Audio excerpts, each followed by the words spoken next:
ഈ രാഹുൽ ഗാന്ധി വെറും ഒരു പിടിപ്പ് കെട്ടവനാണ് എന്ന് പറഞ്ഞാൽ അതിനകത്ത് അതിശയോക്തിയൊന്നുമില്ല, ഒരു കുറ്റപ്പെടുത്തലുമല്ല.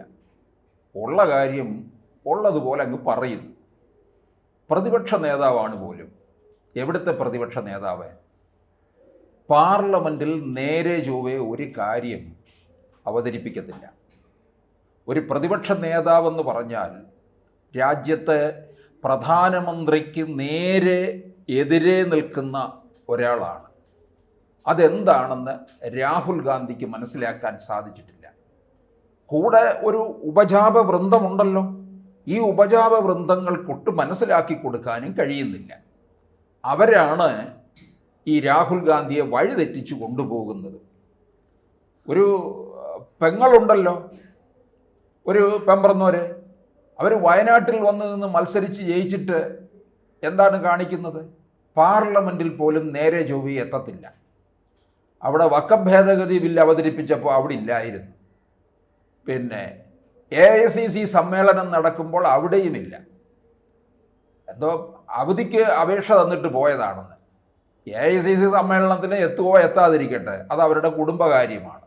കുടുംബകാര്യം എന്ന് പറഞ്ഞാൽ അവരുടെ കുടുംബത്തിനകത്താണല്ലോ നിൽക്കുന്നത് കോൺഗ്രസ് എന്ന് പറയുന്നത്.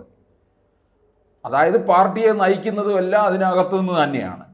സോണിയാഗാന്ധിയും രാഹുൽ ഗാന്ധിയും പ്രിയങ്ക ഗാന്ധിയും ഇനിയിപ്പോൾ വധേര ഗാന്ധിയും കൂടെ ആയി പോരെ. ഇതെല്ലാം കൂടെ ചേരുമ്പം ഒത്തുചേരും, ഇന്ത്യ ഒരു പരുവത്തിലാകും എന്ന് മനസ്സിലായതുകൊണ്ട് തന്നെയാണ് ജനം ഇപ്പോൾ ഇവരുടെ മേൽ തിരിഞ്ഞു നിൽക്കുന്നതെന്ന് മനസ്സിലാക്കണം. ഇപ്പോൾ കഴിഞ്ഞ ദിവസം രാഹുൽ ഗാന്ധിയെ കോടതി എടുത്തിട്ട് അങ്ങ് അലക്കി കൊടുത്തു. മേലാൽ ഇത്തരത്തിലുള്ള കാര്യങ്ങളുമായിട്ട് കോടതിയിൽ വന്നു കഴിഞ്ഞാൽ പിടിച്ചകത്തിടുമെന്നുള്ളവർ. സവർക്കർക്കെതിരെ അപകീർത്തികരമായിട്ടുള്ള കേസുമായിട്ടാണ് എത്തിയിരിക്കുന്നത്. ഈ മറ്റൊരാളെ അപകീർത്തിപ്പെടുത്തുക എന്നുള്ളത് രാഹുൽ ഗാന്ധിയുടെ ഒരു പതിവ് പരിപാടിയാണ്. ഇവിടെ ഓരോ തവണയും 2019 പിന്നെ 2024 നരേന്ദ്രമോദിയുടെ ഉജ്ജ്വല വിജയത്തിന് ശേഷം രാഹുൽ ഗാന്ധി വിദേശത്തേക്കൊരു പോക്കാണ്. അവിടെ പോയി രാജ്യത്തിന് എതിരായിട്ടുള്ള പ്രവർത്തനങ്ങളാണ്, രാജ്യവിരുദ്ധ പ്രസ്താവനകളാണ് അവിടെ പോയി നടത്തുന്നത്. രാജ്യദ്രോഹികളുമായിട്ടുള്ള ഒരു കൂട്ടുകെട്ടാണ് നടത്തുന്നത്. ഒന്ന് ആലോചിക്കണേ, ഇന്ത്യയിലെ പ്രതിപക്ഷ നേതാവാണ് പോലും. ഇവരെ സംബന്ധിച്ചിടത്തോളം ഇവരുടെ കുടുംബത്തിനകത്ത് നിന്ന് പാർട്ടി മോചിതമായിട്ടില്ലെന്നുള്ളതാണ്. മല്ലികാർജുൻ ഖാർഗെ എന്ന് പറയുന്ന ഒരാളെ അവിടെ പിടിച്ചിരുത്തിയിട്ടുണ്ടല്ലോ. രാഹുൽ ഗാന്ധിയും സോണിയാഗാന്ധിയും പറയുന്നതനുസരിച്ച് മാത്രം തലകുലുക്കും. അത്തരത്തിലുള്ള ഒരു ബൊമ്മ മാത്രമാണ് ഈ മല്ലികാർജുൻ ഖാർഗെ.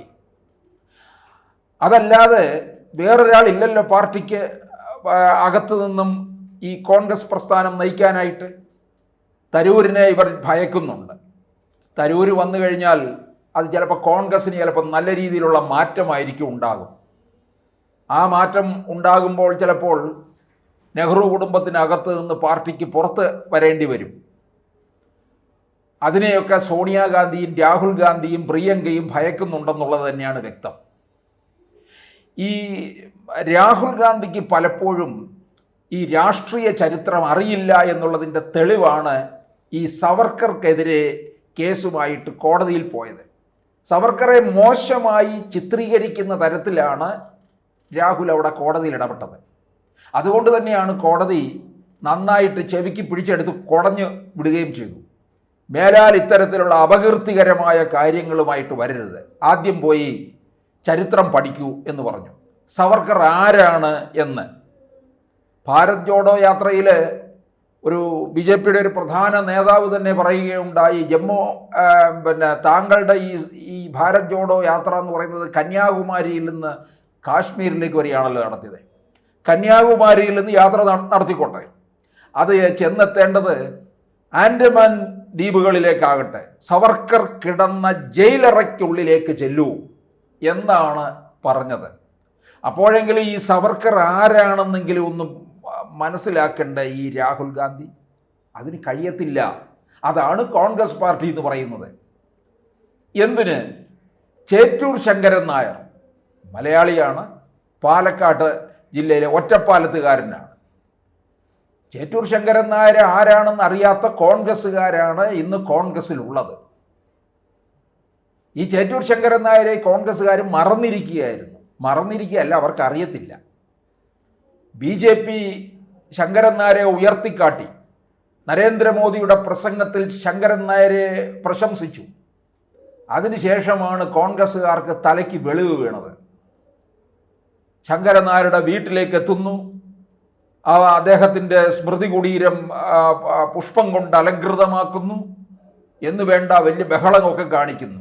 പക്ഷെ ശങ്കരൻ നായരെ കുറിച്ച് 2 വാക്യം എഴുതാൻ പറഞ്ഞാൽ ഈ കോൺഗ്രസ്സുകാർ ബബ്ബ അടിക്കും.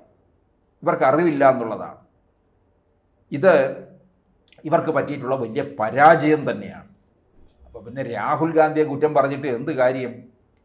മലയാളിയായിട്ടുള്ള ചേറ്റൂർ ശങ്കരൻ നായരെ അറിയാത്ത കേരളത്തിലെ കോൺഗ്രസ്സുകാർക്ക് ഈ സ്ഥിതിയാണെങ്കിൽ രാഹുൽ ഗാന്ധിക്ക് നേരാവണ്ണം സവർക്കറെ കുറിച്ചും അറിയത്തില്ല. അതുകൊണ്ടാണ് കോടതി പിടിച്ച് വിരട്ടി വിട്ടത്. ഒരാളെ കുറിച്ച് പറയുമ്പോൾ അതിനകത്ത് ചില കാര്യങ്ങളൊക്കെ നമ്മൾ വെറുതെ അങ്ങ് എഴുതി വിടുകയല്ല ചെയ്യേണ്ടത്. അത് എത്രത്തോളം ശരിയായിട്ടുള്ളതാണ് എന്ന് മനസ്സിലാക്കിയതിന് ശേഷം പറയുക. അതാണ് ഈ രാഹുലിനെ കോടതി ശാസിച്ചു വിട്ടത്. ശരിയാവണ്ണം ചരിത്രം പഠിക്കുന്നില്ല, രാഷ്ട്രീയം മനസ്സിലാക്കുന്നില്ല. രാഷ്ട്രീയം കാര്യങ്ങളൊന്നും മനസ്സിലാക്കുന്നില്ല എന്നുള്ളതിൻ്റെ തെളിവാണ് അദ്ദേഹം പാർലമെൻറ്റിൽ ചില കാര്യങ്ങൾ നടത്തുന്ന ചില പ്രസംഗങ്ങളും മറ്റുമൊക്കെ. പണ്ട് പ്രതിപക്ഷ നേതാവായാലും നല്ല മികച്ച പാർലമെൻറ്റേറിയന്മാരായാലും പ്രസംഗിക്കാൻ എഴുന്നേൽക്കുമ്പോഴുണ്ടല്ലോ, പ്രധാനമന്ത്രി പോലും അവിടെ ഇരിക്കും. നമ്മൾ പറഞ്ഞു കേട്ട് അറിവുണ്ട്. ജവഹർലാൽ നെഹ്റു പ്രധാനമന്ത്രിയായിരിക്കുന്ന അവസരത്തിൽ AKG പ്രതിപക്ഷ നിരയിൽ ഉണ്ട്. പാവങ്ങളുടെ പടത്തലവനായ AK ഗോപാലൻ എന്ന AKG പ്രസംഗിക്കാൻ എഴുന്നേൽക്കുമ്പോൾ ജവഹർലാൽ നെഹ്റു കാതോർത്തിരിക്കുമായിരുന്നു. അത്ര മികച്ച പ്രസംഗമാണ്, കാര്യങ്ങൾ പഠിച്ച് അവതരിപ്പിക്കുകയാണ്. ഇന്ന് ഈ രാഹുൽ ഗാന്ധി പ്രസംഗിക്കാൻ എഴുന്നേറ്റാൽ ആരിയ്ക്കും സഭയിൽ? റഹീം പ്രസംഗിക്കുന്നത് പോലെ തന്നെ റഹീം രാജ്യസഭയിൽ പ്രസംഗിക്കുകയല്ല, വളവള അടിക്കുമ്പോൾ അവിടെ തൊട്ടപ്പുറവും ഇപ്പുറവും ഒക്കെ ആരെങ്കിലും ഉണ്ടോ എന്ന് ശ്രദ്ധിച്ചിട്ടുണ്ടോ? ചില യൂട്യൂബിലെ ചില വീഡിയോകൾ കിടപ്പുണ്ട്, അത് നോക്കാൻ. അവിടെ ഒന്നും ആരും കാണത്തില്ല. നമുക്ക് സംശയം ഇതെവിടെ രാജ്യസഭയാണ്. രാജ്യസഭയിലാണെങ്കിലും ലോക്സഭയിലാണെങ്കിലും നിറഞ്ഞ് മെമ്പർമാരിയ്ക്കുന്നുണ്ട്. കാരണം റഹീമിനെ പോലുള്ളവർ പ്രസംഗിക്കാൻ എഴുന്നേൽക്കുമ്പോൾ, വളവള അടിക്കാൻ എഴുന്നേൽക്കുമ്പോൾ പലരും സഭ വിട്ടങ്ങ് പോകുമെന്നുള്ളതാണ്. NK പ്രേമചന്ദ്രൻ പ്രസംഗിക്കാൻ എഴുന്നേറ്റാൽ നരേന്ദ്രമോദി അവിടെ ഇരിക്കും, മോദി കാതോർത്തിരിക്കും. NK പ്രേമചന്ദ്രൻ മികച്ച പാർലമെൻറ്റേറിയനാണ്. മോദി ആ പ്രസംഗം കേൾക്കും. അതുകൊണ്ട് തന്നെയാണ് മോദിക്ക് NK പ്രേമചന്ദ്രനോട് ഒരിഷ്ടമുള്ളത്. നീലലോഹിതദാസൻ നാടാർ നല്ല മികച്ച പാർലമെൻറ്റേറിയനായിരുന്നു. നല്ല ഹിന്ദിയിൽ നന്നായി സംസാരിക്കും. അതുമാത്രമല്ല, കാര്യങ്ങൾ പഠിച്ച് പറയും. ഇന്ദിരാഗാന്ധിക്ക് ഇഷ്ടപ്പെട്ട പാർലമെൻറ്റേറിയനായിരുന്നു. അതുപോലെ ഇന്ദിരാഗാന്ധിക്ക് ഇഷ്ടപ്പെട്ട പാർലമെൻറ്റേറിയനായിരുന്നു കോൺഗ്രസ്സിലുണ്ടായിരുന്ന KP ഉണ്ണികൃഷ്ണൻ. KP ഉണ്ണികൃഷ്ണനും നീലലോഹിതദാസൻ നാടാരും ഒക്കെ ജീവിച്ചിരിക്കുകയാണ്.